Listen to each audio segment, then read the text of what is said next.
চান। প্রত্যেকটা গানেরই একটা মানে আছে। আজ বড় নিদানে পড়িয়া ডাকি তুমি রহিলা কোথায়। প্রত্যেকটা গান একটা গীতিকার যখন লেখে তার পিছনে একটা অর্থ থাকে।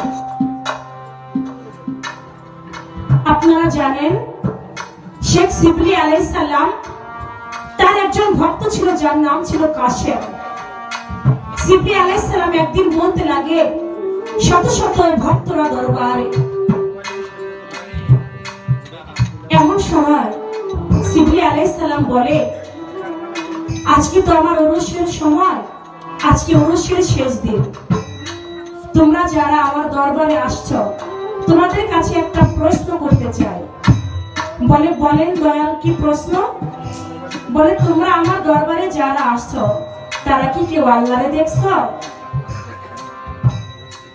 তারা সবাই বলেন না, আমরা আল্লাহরে দেখি নাই। শিবলি আলাইহিস সালামের ভক্তদের মধ্যে 300 ছিল সেদিন আলেমরা, যারা মাওলানা, তারাও ছিল এখানে। বলে তোমরা কেউ আল্লাহরে দেখো নাই? কই না বাজান, আমরা কেউ আল্লাহরে দেখি নাই। কাশেম পিছন থেকে বলে দয়াল আপনি যদি আমাকে বলতে বলতেন তাহলে আমি বলতাম।